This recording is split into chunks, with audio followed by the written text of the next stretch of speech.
I agree with you wholeheartedly. I think that we have to be very mindful about our external influences and our community, because essentially the people that we surround ourselves, if we talk back on that social referencing, the people that we surround ourselves actually have a huge impact on our biases and have a huge impact on our cognitive processing of our reality.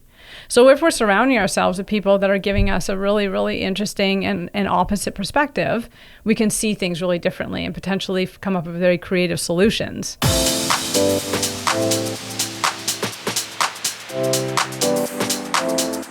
All right, Gail, we're doing this again. I'm excited to have you here. I know, I'm excited to be here. Yes, we were talking before we started that we should make this like a quarterly thing, because you gave me so much information that to unpack all of this in like one show is going to be tough.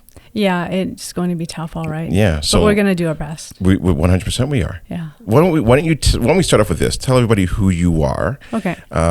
Just at a high level and what you do, and then we're going to get into it. Okay. I'm Gail. Yep. I'm a naturopathic doctor in Markham. One of the best out there. Well, I hope so. I think so. Yeah, I try my best. Harry James talks highly of you, who is somebody that I look up to and respect as well. Yeah, and me too. Yeah. Which is interesting, because your clinic is like right below his restaurant. That's right. Yeah, and his event space. Yeah. Mm-hmm. Yeah, so we're at 96 Main, as you know. Yep. Silver Spruce Naturopathic, and we're a team of 10 amazing practitioners, and we're just cohesive and awesome. We'd like to serve the community as best we can, and take care of people. I love that. Yeah. And especially in today's world, we need more of that, and that's why I have you here today. Yeah. And I want to dive into the ecosystem and where things are today. Also, where we get our belief system when we're young. Whether it be positive, whether it be negative. So we'll dive into that and some of the studies that you've looked at as well too. And then I think, which is just as equally important, is then to provide a solution to saying, okay, so if you're in this particular situation, if you're feeling down or depressed, and you everything that's happening in the world, and after COVID, and now you have high interest rates and financial difficulties and all that. There's a lot to kind of get into. But let's touch on that, because you've got some good research here and some good information. So I want to kind of dive into it. The mouse poisoning. I think that's kind of how we need to start off with that, poisoning of the mind. Yeah. So we were talking about this a little bit before we got started. My time in my garden and the ecosystem that I see every day when I go into my garden in the spring and the summer. Yep. And as I mentioned to you, I was reading in Cottage Life, there was an article about mouse poison, because a lot of cottagers and a lot of even people that have gardens use mouse poison to try to control the rodents. I don't myself.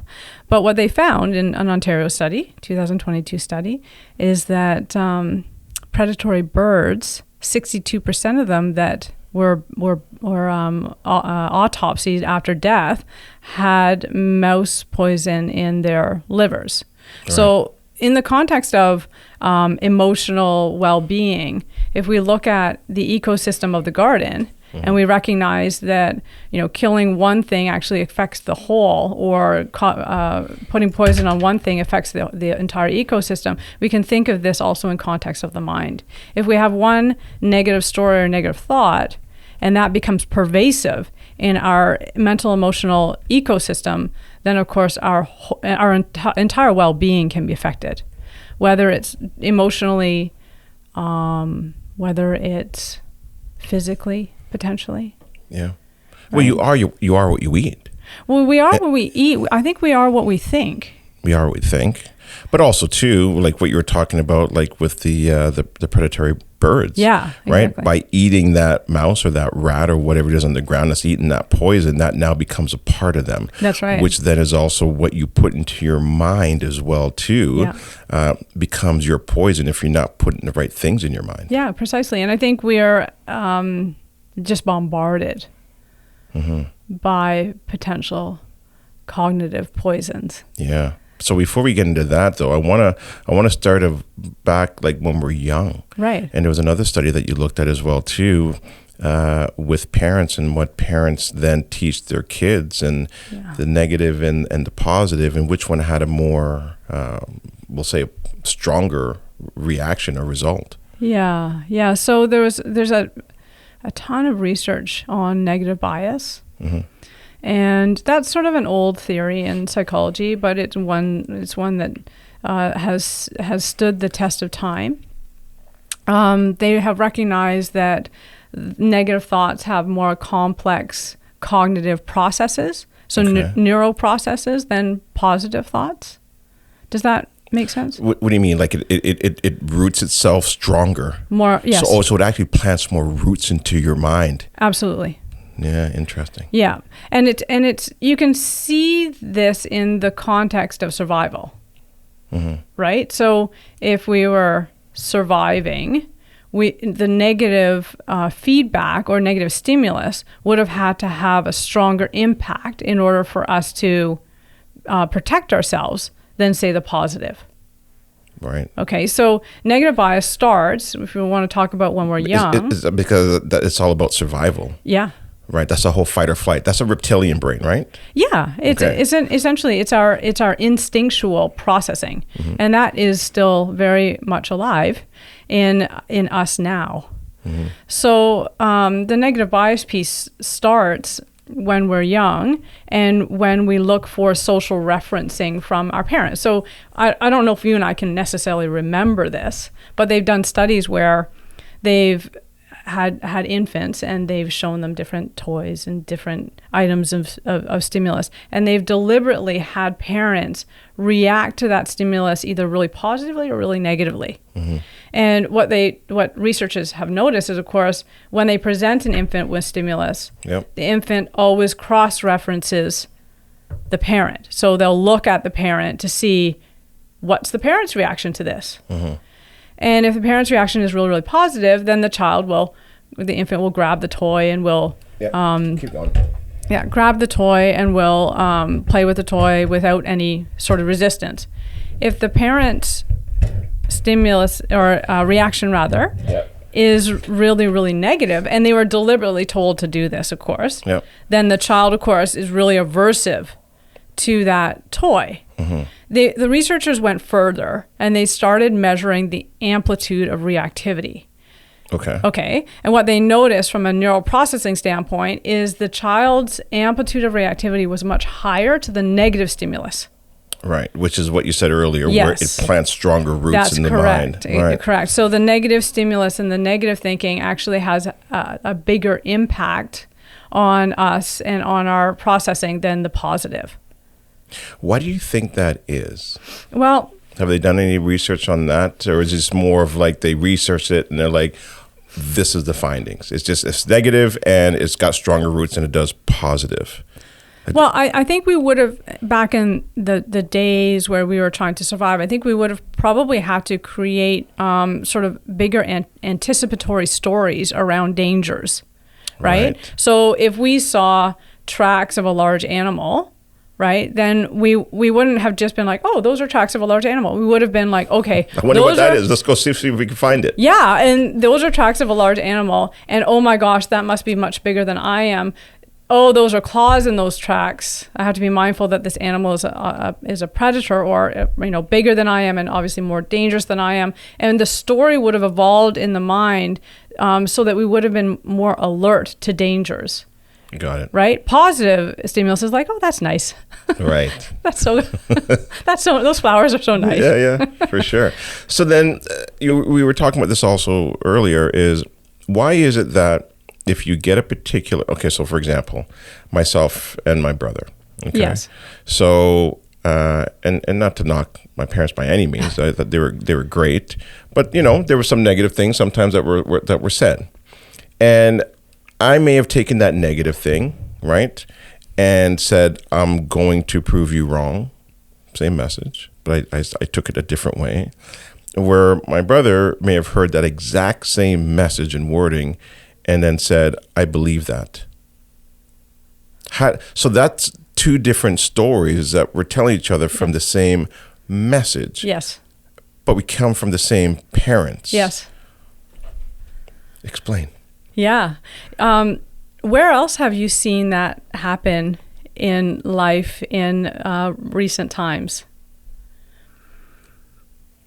What, the pandemic? Yeah. There are a lot of different stories about the pandemic. Right. So we have the same stimulus, the same external stimulus, but there is a myriad of different stories around what actually happened there.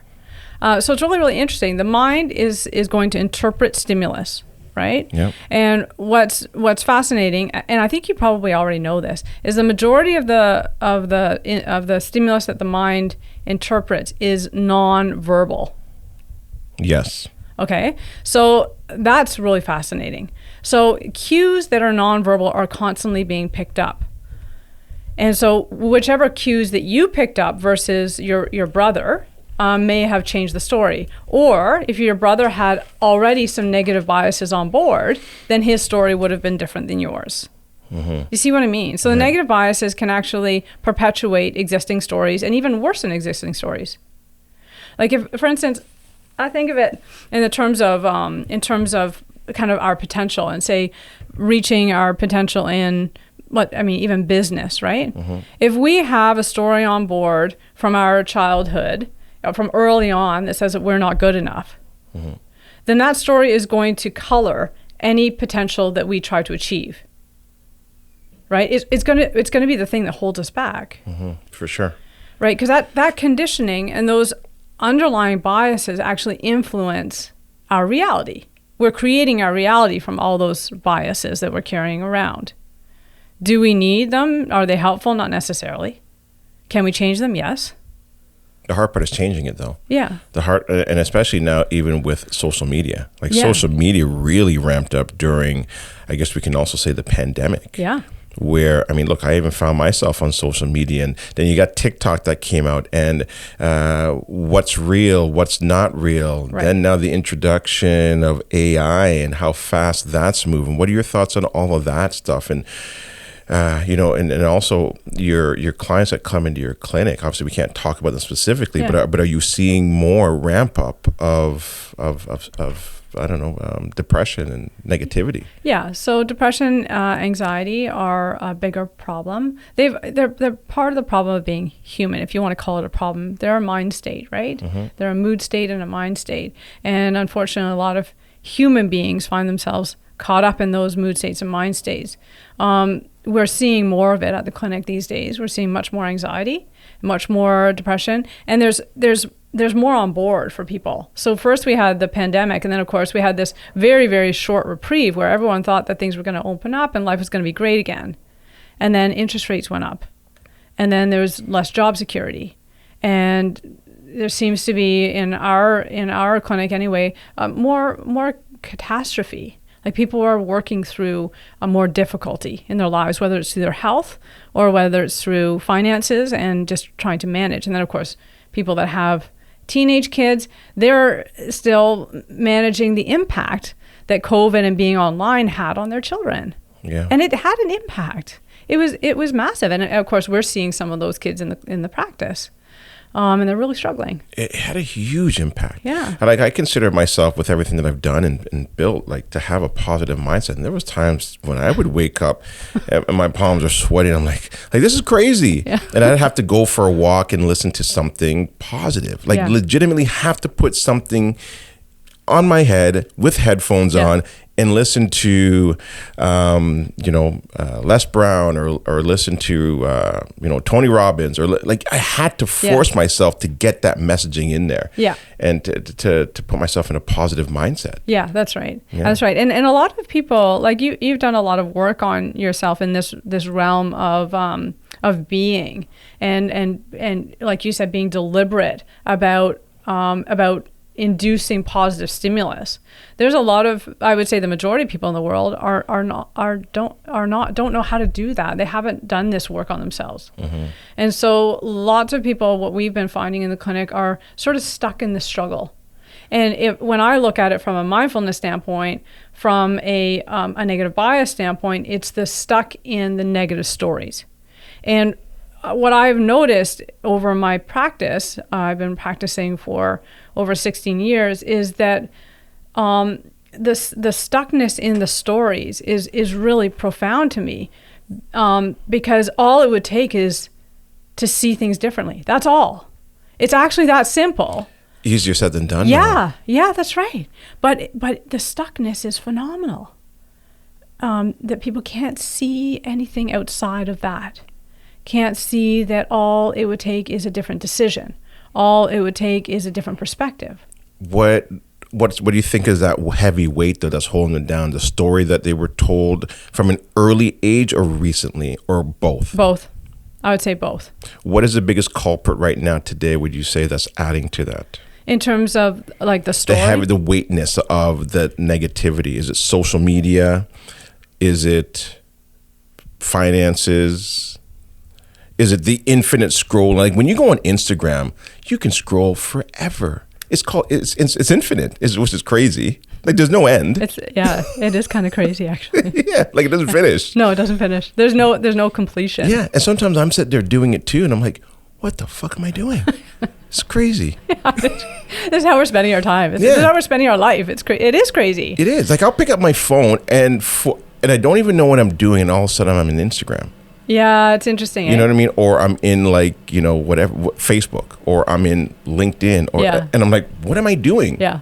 What did I come here for? Right. Yeah. What was I going to do? Right. It's so fascinating, isn't it? Mm-hmm. So the pull of these things, like what some of the research has shown, and that this is quantitative, is that that's chronic scrolling actually, you probably are aware of this, actually changes your brain.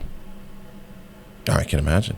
Because it's essentially, you're not focused on one thing, right? You're constantly focusing on something new. And that changes the neural pathways in your brain in not a good way. In a way that's similar to ADHD. So we saw over the pandemic that younger people that had a diagnosis of ADHD, the ADHD was actually getting worse.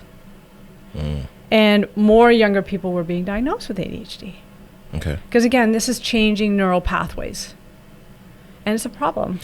So then that scrolling makes things worse for them. Then they start to compare their lives to other people's lives. Yeah. I mean, I get caught up in that as well too. Yeah. And then I'm like, I shouldn't post because that other person just posted what I was going to post and they probably don't need to see that again. And you start to then form this reality in your mind of forget it. I love that you just said that. You're exactly right. This is how our reality is constructed. And that's that is to me is what's so compelling and so fascinating, is that essentially our reality is just a series of thoughts that is creating a story about what our life looks like. And I teach a mindfulness course. In mindfulness course, it's all about dropping into the experience of our life, as opposed to being in the stories, right? So the stories, obviously, because negative stimuli, like we talked about, is more rooted and has a bigger pull than positive stimuli. Lots of your stories are going to be based on the negative stimulus that you're seeing and that you're being exposed to. Right. Can social media though be a positive force? Sure it can. Absolutely. Like there's some phenomenal people on social media doing super inspiring work. John Kabat-Zinn's on social media. Yeah. Like it's awesome, right? I think the hard part though is that when you're watching that negative stuff, then you want to go back to it sometimes, right? Because you see it and you're like, well, and so then it's hard to unfollow. Do you find that's probably the big problem that I think probably a lot of people face as well? Do you find that it's hard to unfollow? Sometimes. Yeah. Because I get caught up in the drama. Like, right now there's a lot of stuff around Puff Daddy. Yeah, no kidding. So I'm like, right? I shouldn't be paying attention to it, but it's interesting. It is interesting, isn't it? Right. Yeah, right. It's interesting. But there should be other things I should be watching. Yeah, but it's also, I think we get caught up in the sort of the entertainment, right, of watching other people's lives unfold. And again, the negative stimulus has a larger cognitive construct, right? So you get really tied into that negative stimulus. Right. But does it do us any good? Probably not. Yeah, exactly. Now, there was another study that you were talking about as well, too, that was done in Germany. Yeah. You want to touch on that? I thought that was an interesting So one. that was a study done on adolescents, and that I was really surprised about. I was really surprised when I looked at the studies on growth mindset, how many studies were out there on growth mindset. And this looked at adolescent boys and their tendency to use illicit drugs. And they noticed that the adolescent boys who instilled and deliberately practiced a growth mindset had less tendency to use illicit drugs and to use things that were probably bad for their minds. So it's interesting how our growth mindset, or a positive mindset, deliberately constructed or induced, can actually change behavior patterns. Because I think that's the next piece of this puzzle, is like, okay, it's great to have a whole bunch of negative thoughts. Who cares? If my mind is negative, oh well. But what we have to realize is that negative thoughts are not just negative thoughts. They actually lead to behaviors and choices. They impact our choices. So for instance, going back to that business example, if we have an old story on board that says that we're not good enough, we are probably not going to make the choices or take the risks that we need to be super successful. Because that story and that negative stimulus in our mind is going to stimulate or direct our decision making. Does that make sense? Yeah, it does. It does. So this is where, this is what an impact it can have, and it's a big deal. So not only is your mindset creating your reality, but it's also creating your future reality, because now you can't make the choices that are good for you because your negative mindset is holding you back. Make sense? It does. Yeah. You also touched on depression and anxiety. Mm-hmm. What's the difference? Well, actually, in psychology, in mindfulness-based cognitive therapy, we would say that they're one and the same. Okay. That they go together. Where there is depression, there is anxiety. Where there's anxiety, there's depression. They just show up at different times. Right. I also heard, too, that depression is dwelling more in the past. Yes. And anxiety is thinking more about the future. Yeah, that's something true. that hasn't even happened yet. That's true. Yeah. Yeah. Absolutely. And what are you seeing more of? Again, it's fascinating because I have clients that take the mindfulness course, and these are people that are well into life, right? Oftentimes the mindfulness course will attract people in their 40s or 50s. And I have had participants say to me, well into the course or even after the course, wow, like I never realized it, but I think I've been depressed my whole life. Really? Yeah. And it's in the course, it illuminates basically what anxiety and depression is. And we actually start identifying with it. I say, oh yeah, actually I'm kind of like that. Because anxiety and depression is part of being human. Again, like I said before, it's a mind state, it's a mood state. Mm-hmm. So the reality is most of us are going to suffer with some anxiety and depression at some point in our lives, or over our lives at different points. It may be sort of, for some of us it's deep depression. For some of it's situational, right? You have a major loss in your life, and all of a sudden you find yourself quite depressed or anxious about your future. Mm-hmm. So anxiety and depression is just is simply put, a mood state as a reaction to external stimulus. Unfortunately, sometimes it's compelling, and sometimes our minds get stuck there. Mm-hmm. And then you get like in this loop. Well, it's funny that you should say the loop. You read my mind, because there is an MRI study that was done quite a while ago that really illuminated depression. And what they found in terms of the neural pathways in the brain when someone is depressed is the neural pathways keep looping back to the same story. And the reason researchers propose that your brain does that is because your brain is desperately trying to find a solution. So it keeps looping over the problem to try to figure out a solution. And so, yes, you get stuck. You get really stuck in a loop and stuck in a rut. And that is literal. It's a neuro rut. Really? And so they can see that in the MRI, you said? Yeah, it's MRI studies, yeah. On the brain? Yeah. That's interesting. Yeah, it's fascinating. Yeah. So, look, I think we spent quite a bit of time then on some of the negative side of it. Yeah. And it was caused some of it. Let's dive into the solutions and what people can do to resolve some of these anxieties and depressions and issues and the story that they tell themselves. Like, what's maybe the start of it? Like, what do they do, or where do they go? Well, the first piece I would say is to recognize what the negative biases are. To see them clearly, right? And I think if we were to pay attention as we move through our day, for instance, we would see it clearly. Like, just like you said before, Gary. Yep. You're on Instagram. All of a sudden, you notice yourself comparing. Right away. Yeah. So that's interesting. How's that feeling? That feeling is, so let's be real, is. One, it kind of knocks me down a little bit sometimes because I'm like, they're doing kind of what I'm doing or I'm trying to get there. Then this is the interesting part. Then there's almost a little bit of jealousy that creeps in. Interesting. Right? And then I used to like their stuff. And then all of a sudden I get this feeling of like, well, I don't need to like it. And then I'm like, well, why? But I like what they're doing. And so then it's a deeper thought where you have to go into your mind and say, okay, I've created this story in my mind. They're doing things that are good. And all of a sudden now I'm feeling this feeling of, I wish I was doing what they're doing to like, they're not that good anyways. And then I don't like. Yeah. So I catch myself and I'm like, no, stop. Right. So, which is good because at least I'm aware of it. Yeah. Right. Yeah. And then do you like it? No. I love it. And so then what I try to do then is I try my best to post and ghost. Where I post and I get out. And I'll do a couple likes and, see, okay, boom, I like that. Okay, awesome, this is great. So I get into that, right? And then I post my stuff and then I'm out. Yeah. I try to do my best at that. Yeah, I think that's wise because you're very deliberate about sort of dissecting the experience. And there's a lot of wisdom in that. We start seeing, okay, I notice the automatic reactivity, like the automatic reactivity of comparing mind, of jealousy that comes up, and then of the judgment. Right. And then potentially self-judgment. Yes. So all that is taking place. Oh, yeah, in a second, right?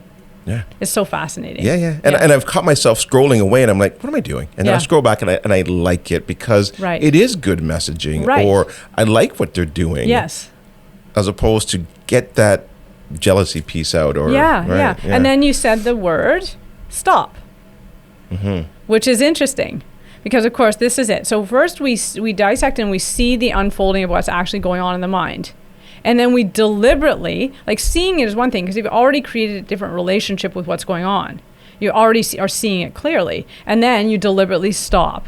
You reevaluate. You choose, there's the choice piece, you choose a different direction of behavior. Right? Then I scroll back up. Then you scroll. I wonder how many people do that. Will scroll back up and do that. Yeah, and actually face their own reactivity. Yes. Right? Because it takes the first step of this unraveling from these biases and from this negative mind state is to recognize all of what's here. Not to be like, oh, I kind of feel down, whatever. No. Recognize deeply what's here. What was the trigger? How did this all unfold? And so when we can recognize it and be with it, then we can make a different choice. Of course, one of the messages I always are very deliberate about sending is recognizing the self-judgment because that's never particularly useful.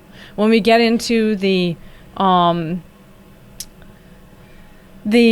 of spiral of self-judgment, then we go deeper into the negative mindset. So what's required here in order to change some of these behavior patterns is a deep sense of self-compassion. Recognize that, being a little bit jealous every now and again, kind of judging other people or judging ourselves, this is normal. This is part of being human. This is my personal struggle, based likely on the biases that I've accumulated over my lifetime.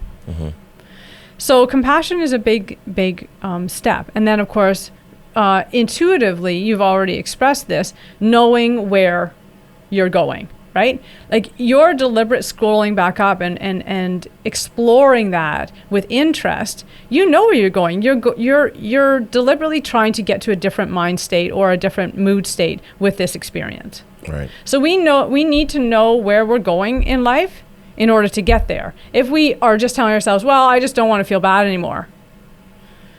Okay, but where do you want to go? How do you figure out where to go? You know what I mean? Like, how do you now become, start to create a design?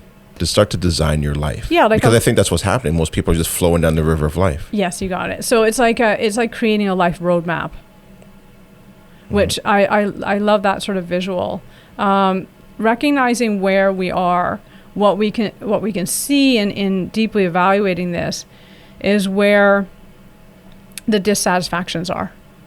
And as we look at the dissatisfactions one by one, we can then say, okay, that's a dissatisfaction. I actually would like to be here. Whether it's somewhere like quantitative, like I would like to be in a new office or whatever, or whether it's somewhere emotional. I would like to feel better about myself, right? So we need to know what those places are that we're driving towards, because we can't ever get somewhere if we don't know where we're going.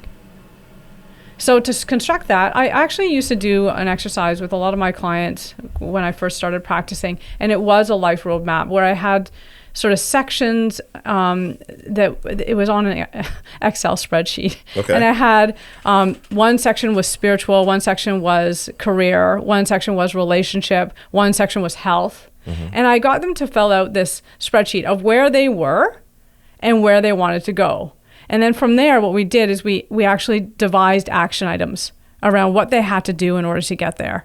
And it was a very involved process, and it was really exciting. It was really, really fun. We typically would work on it together for about a year. Yeah. Because everything happens over time. It's not like, one day you're going to wake up and magically your life is different. Right. We slowly instill different action items in order to get to the place that we want to go. You're creating a map. Yes. Right? So you're actually drawing this map. Yes, exactly. To get to wherever that destination is. Yeah. And so on the map, when we deliberately itemized it, then day to day, we can watch our life unfold. And just like you have done with Instagram, you can notice, oh, you know what? That's not in alignment. That reaction is not in alignment with where I want to go. Right. So I'm going to go back. I'm going to sit with this. I'm going to explore this a little bit. And I'm actually going to deliberately make another choice. Right. And that's how you start to now paint that different picture in your mind and start to move from wherever it is that you are in your life to the direction. Because I think a lot of times people think that they can just turn this ship around that they've been on for 30, 40, or even 50 years, not realizing that this is a big ship and that ship takes some time to turn around to now move it, especially if you want to go in a complete opposite direction from the path that you were on. Yeah. You're talking about a 180-degree turn. Yeah. Can you just do that in a day or two? No. I don't think so. It's funny. Like everything happens in the moment, I think. I mean, I think that 180 turn starts with the first degree. Right. And then slowly. I always tell my mindfulness participants that we're not here to make 100% change. We're here to change our trajectory by about 0.5 or 1%. And then over time, if you think of that in terms of a line, over time, if you slightly shift that line, now over time you're on a different path entirely. Right. So that's sort of what we're looking at here. We're not looking at just like flipping the ship. We're looking at just a slight change in trajectory, and then over time, that slight change is massive, becomes massive. Yeah, go ahead. Yeah, I was going to say I talk to patients in terms of healing with this as well, because in healing, this is really important. People, when they come in to see us, they typically want to make a change just like that. They just want to flip. But that's not how this goes. It takes time for the body to shift, and that shift, it takes time for our mindset to shift. And that shift over time requires that we not only see our own potential, but we recognize how external stimulus may be affecting that potential. What about medication? Yeah. Do you see a lot of people come in that are being medicated or heavily medicated, and it helps or it doesn't help? What are your thoughts on that? In terms of cognitive? Yeah, or that they've now been labeled a particular, whether it be ADHD or I don't know, whatever some of the other medical terms are. What's the word I'm looking for? Narcissist. Is there even is there anything for narcissism? Not a whole lot of medication for narcissism. But anyways, there's a whole bunch of different labels out there. Yeah. And there's a whole bunch of different drugs for each of these different labels. Yeah. Do you find that there's a lot of people that are on these different drugs, and that because I've seen it where somebody's been on a particular drug, but there's been different labels, but this one drug is for each of these different labels, which is crazy. Yeah. You've seen that, eh? Yeah. Yeah. There's we have a lot of patients coming in that are medicated for anxiety and depression. And obviously a lot of medication for other stuff like heart disease and our cancer patients and stuff like this. But the anxiety depression thing, it's really, really interesting. When I was studying mindfulness through the University of Toronto and through Dr. Bowman Taylor, we went through some research on mindfulness that showed that mindfulness-based cognitive therapy is more effective in the long term than any anti-anxiety and any antidepressant drug on the market. Right. Isn't that fascinating? Well, you've got all the drugs you need in your mind. Well, that's it. And so this points to what we're talking about today, is changing our mindset is actually sort of the magic drug. It's not taking an antidepressant or anti-anxiety medication. Now, I have to say this, are there times when those things are really valuable to people? Yes. Sure. So I'm not suggesting that everyone listening to this go off. Absolutely. I'm not right. Yeah. Just make sure we're clear on that. Yeah. Don't just flush all your pills down the toilet today. Yeah. Right. But essentially what we see in the research is that actually cognitive behavior patterns make a bigger difference in the long term than any of these drugs. Yeah, I believe that. Look, I remember there was a time, and it's from time to time, I still get it, when I would go on stage, or if I was going to go do a talk, I would be nervous. And then I would start to sweat in my hands and everything. And then somebody told me this incredible thing one time. I was like, well, the chemicals released in your body are exactly the same when you're nervous or excited. And I'm like, oh, that's why people say they're excited when they go on stage. Because I just changed my whole mindset. Like, I am so excited to be here today. Yeah. I am so excited that I might pass out. and so now you change that narrative or that story in your mind. That's it. Because it's still the same chemicals. Totally. And it's like, you're ready for peak performance. You're ready to now be on stage and to share that story. And really the reason I think why you're also like that as well too, is that you really actually want to deliver the best information to the people that are there to listen to you as well. Yeah, I agree. And I think about that in the context of athletics, right? Like if you think about runners on the start line, I mean, you could call that anxiety. Yeah. But they're just ready. They're excited. They're excited. They're super excited, right? Yeah. Like the adrenaline. Exactly. But for someone, say at an office job, that would be anxiety. Right? Same experience. But they're again different contexts, right? Right. Some of the people that are coming in also to your practice, do you find that it's people that are having difficulties financially, or some people where they have enough money but they're also suffering from depression as well? Is it a mixed bag? You know what I'm saying? It's a mixed bag. So we have people that are really struggling financially, and the current economic arena that we're in Canada right now, it has been very difficult for some people that have renewed mortgages and they can't really afford the extra cost. And so we're seeing the stress of that. We're seeing just the stress of trying to hold up families. But we also see the other side. I read a research study. This is a long time ago, Gary. This is when I was, I think, a student.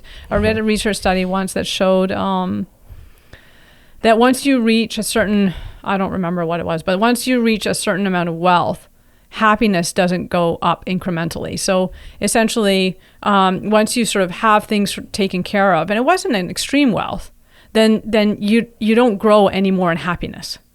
Right. Isn't that interesting? Yeah, that is. So accumulating more and more and more and more wealth doesn't necessarily equal more and more and more and more happiness.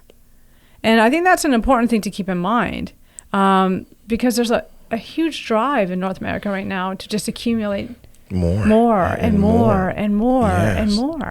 And I even get myself caught up in that as well too. I'm like, what am I doing? Why Yeah. do I need more? Yeah. You know, I heard something as well too, is that more money makes you more of who you are already. So if you're mean or an angry person, that just makes you more angry. Well, it's or if you're possible, yeah. happy, it makes you more happier. Yeah. Yeah. Right. Or potentially more generous. If you're a generous person, Right. could you have the possibility to be more generous? Mm-hmm. Yeah, it's interesting. Money can do a lot of interesting things to people. Yeah. And but again, I don't know if happiness is really one of them. It's once we have a certain level of stability, then beyond that, your mood state is not necessarily financially dependent. Right. And then also too, sometimes when you do more, you know, they always say more money, more problems. And Yeah, all of a sudden that's right. now you've got all these different moving pieces as well that can add additional stress if things don't go according to plan. Yeah, I had a client the other day who runs a pretty successful business, and chatting with him about his business and how things are going, and he said, you know, everyone has told me that I should open up more locations and I should do that. He said, but you know, I'm not interested. Mm-hmm. I'm content with just my one location. It's doing well. I don't need the complication of anything extra, which I thought was really beautiful. Like, just, I have enough. Yeah. And I'm content with what I have. And that's really powerful, because I think there's a lot of drive in our society now to just accumulate more wealth because of the sort of the promises that might bring of like, well, now I'll just be really happy. Now I really won't have to worry. You're always going to worry. Yeah. Because it's the nature of the mind. And unless you actually start addressing the negative bias and the actual cognitive patterning, the patterns are still going to be there no matter how much you have in your bank account. Right. What are the things that people can do to get themselves in a good state of mind? Like listening to certain podcasts, or going for walks, or even getting grounded. Because I find, you know, here's the one thing I find. I went up to the cottage. I opened it up a little bit late this year, mm-hmm. but I went up on the May 2-4 weekend. And once I got into that state of mind, I was like, oh, I want to shut everything down now. Well, meaning, yeah. Like, I just want to shut the businesses down. Well, because I'm outside. Yeah. I'm cutting. There's something different about cutting the lawn up there.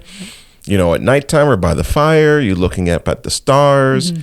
And you realize you don't really need a whole lot in life to be happy. That's correct. It's so crazy. Yeah, it is. You know, I don't need apartment buildings. I don't need, like, you know, it's a crazy thing. Yeah. How many more doors do you need? Yeah. How many more, you know? It's a good question. Yeah. And then I step back into it and I'm like, okay, I got to go back to reality here now, because I still got moving pieces. Yeah. Yeah, the back to reality piece is so interesting. What's the reality, right? It's so interesting. That's a good point. What is the reality? Yeah. You know what I thought about too? Is what if we had to sleep 12 hours a day? Then what would be reality? What would be reality? Well, I could be in the dream world for 12 hours, or I can be in the real world for 12 hours. Yeah. Then what would be reality? Yeah. I don't know. You ever heard of that one before? No, I haven't. No, I haven't. Yeah. But it's interesting to notice the feeling that you get at the cottage. I wanted to mention this. Mm-hmm. I don't know if you know this. You've probably heard this somewhere along the line. But there's that whole study on Shinrin-yoku. Do you know what that is? No. Okay. Again, this is a while ago. They did this study in Japan. Yep. Where they took people out to the forest, and they kept them in the forest for 3 days. And every day in this study, they had them do these long walks through the forest. And they measured their blood cortisol levels and their inflammatory markers and what have you before they took them to the forest. And then they measured their levels the days that they were in the forest, and then after the forest, and then every day until the levels started going back up again. Because what they found that forest bathing, that's what Shinrin-yoku is forest bathing, actually decreased their inflammatory markers and cortisol and all sorts of different things on their blood levels. Mm-hmm. And then as they came back to the city, because they all lived in Tokyo, as they came back to the city, they noticed that physiological effect actually lasted 7 days from being in the forest. Just from being in the forest. Now, Did they have shoes on? Were they barefoot? Well, that's a good question. I don't know. They don't stipulate. They probably had shoes on, but they don't stipulate that in the study because there is that research out of the UCLA. You're probably familiar with that about grounding. Yeah, but I've heard things about grounding, the importance of grounding. Yeah. Because I know when I'm up at the cottage and I've got my feet in the ground, I know. I feel there's something. I feel different. There's no doubt about it. Yeah. Right. And sometimes Darby like, put your shoes on. There's bees in the grass, and I'm like, oh, I don't care. I feel good. Yeah, I know. Take your shoes off. Keep your shoes off. Yeah. Yeah, connect with the earth, right? Yeah. Like talking about the ecosystem of the mind, we're actually part of the ecosystem of the earth. We often forget that. To forget that we're actually part of it. So there is definitely something about being grounded. Absolutely. Yeah. And even when you say that in a sentence, or you're telling someone like, just be grounded. Yeah. But that's also in reality as well too, with your body physically, not only just mentally but also physically. Physically, yeah, exactly. So the mind informs the physiology informs the mind, right? Like they go together. Mm-hmm. So our positive thinking obviously informs our physiological processing, and our physiological processing. If we're in chronic pain, for instance, then of course that's going to have an impact on the mind. Right. So they inform each other. It is an ecosystem. Yeah. We're a whole ecosystem, and then we're connected to a bigger ecosystem, which is our communities, our world. Yeah. Right, as a whole. The universe. Whatever else. Yeah. Yeah, absolutely. I almost feel sometimes like we're like in, what was it? Horton Hears a Who. Like maybe we're just a cell in something bigger. Yeah, I've thought that as well. I've thought about those ideas and have wondered, because I often back to my garden now, I came across, we're building a new garden fence, and I came across a red ant nest. And, you see these little tiny ants, right? That are so industrious and so powerful, and they've got this whole ecosystem. Yeah. And they're tiny, right? And I often think, I wonder if we're kind of like that.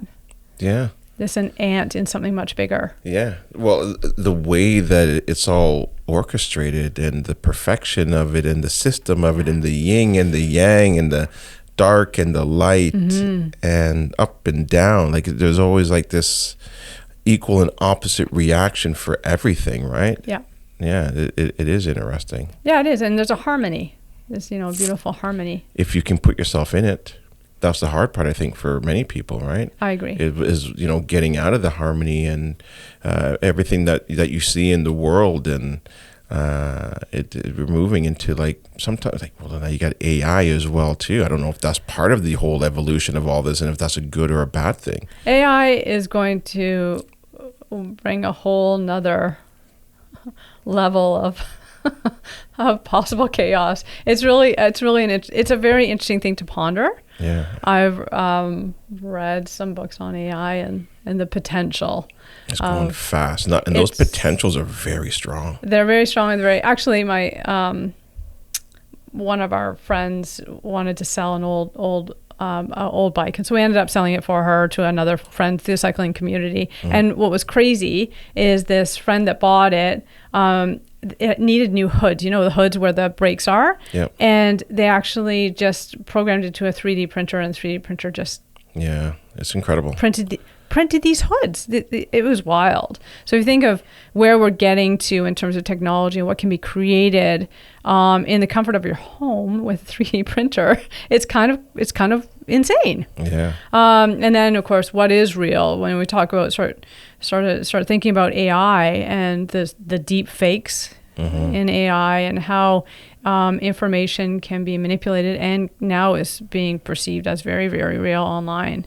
It's now the face of reality changes dramatically. Yeah, for sure. So then let's finish it off with this then. And, with that and, where AI might potentially take us, what should people focus on? Well, where do we, how do we really get things in a good, positive way for people who are having, difficulties in today's world? Well, I think we have to think about things in the context of what's really important in life. So if we strip it all away, of course, what's really important is our relationships. Yep. Right? How much we love ourselves and how much we love others and how we take care of ourselves and take care of others. Our health is important. We have clients right now in the clinic that unfortunately, fortunately they have an extreme amount of wealth, but unfortunately they're very, very sick. Yeah. So our health is very important, right? Yeah. So if we can distill our experience down to the basic few things that are super important in life, and find harmony in those, then I would say we can get through the rest of it. The rest of it meaning we can make different decisions to find ease. So focusing again on our families, on our relationships, on our compassion for others and compassion for ourselves. And then the other stuff, again, that means that we have the resources to now make possibly very difficult very difficult decisions rather about the other things in our lives. That might mean for some people selling their house. That might mean for some people renting out part of their house. Yeah. And, these can be very, very difficult decisions. But if we don't have the foundation of support, we can't make those decisions. Yeah. And I would maybe even add one other, I think, important element to it as well, too, especially if you're married or have a spouse or a partner, is also, because a lot of times opposites attract. And I asked this question to so many people, like, hey, is your husband or is your wife like similar to you? Like, no, they're completely opposite. Mm-hmm. And I used to look at it as like, even like when I was younger, I'm like, why is she so different? How did I pick somebody so opposite from me? But if you take that from a positive standpoint, which we have, it's actually a good thing. Yeah. It's a very, very good thing. Yeah. Because then if you listen to that other person, you're getting that whole, again, that yin and the yang. Yeah. The light and the dark. Like you're getting a completely different view. And if you look at it, you're getting a full view. Yeah, I agree with you. You get a full view. So now there's certain things, because I'm more ambitious. I'm more like, I'm ready. Let's do this. And then she's like, well, slow down. How much more do we need? Right. And so then it's good if I take the moment to listen to it. Yeah, I agree with you wholeheartedly. I think that we have to be very mindful about our external influences and our community, because essentially the people that we surround ourselves, if we talk back on that social referencing, the people that we surround ourselves actually have a huge impact on our biases and have a huge impact on our cognitive processing of our reality. So if we're surrounding ourselves with people that are giving us a really, really interesting and opposite perspective, we can see things really differently and potentially come up with very creative solutions. Mm-hmm. If we're surrounding ourselves with a whole bunch of people that are caught in the same negative rut that we're caught in, we're just building more of the negative rut. Yeah. So I think I agree with that. Our relationships are very, very important. We have to be very mindful of who we're surrounding ourselves with and who we're actually listening to, whether it's on through personal relationships or whether it's online. Yeah, I agree. Yeah. Gail, I enjoyed this conversation. Yeah, we could probably keep talking. Yeah, I know. I'm sure we can. But we'll do this again for sure. Any last piece of advice, and also how can people get a hold of if they want to sit down and have a conversation with you and visit you at your clinic? Because I think you do an incredible job there, and you've obviously helped a lot of people. And I'm glad that we also met as well too a few years ago at that amazing event up in Copaconk, I think it is. Yeah, Inspire Beach Resort. Yeah. Well, people get in touch with me through Silver Spruce Naturopathic. We're actually in the process of launching a new website this week. Awesome. Hopefully, fingers crossed. Okay. And we have a receptionist there that is happy to help anyone that is interested in consulting with us. Awesome. Yeah. One last piece of advice. Something where you're like, man, this advice really helped me, and I think this will help somebody maybe that's in a dark time in their lives, and they need that push to get them in the right direction. What's coming up for me is to remember that everything is temporary. Nothing lasts. Yeah. Even the most difficult situation, it won't last. Agreed. Yeah. Mm-hmm. Yeah, 100%. I remember when I was going through something really dark and I didn't think I was going to get out of it, but you do. It's incredible. We actually do. Yeah. No, that's great advice. I like that. Mm-hmm. Gail, thank you so much. I appreciate your time. Yeah. We'll do this again. Absolutely. All right. Okay. Take care. Yep.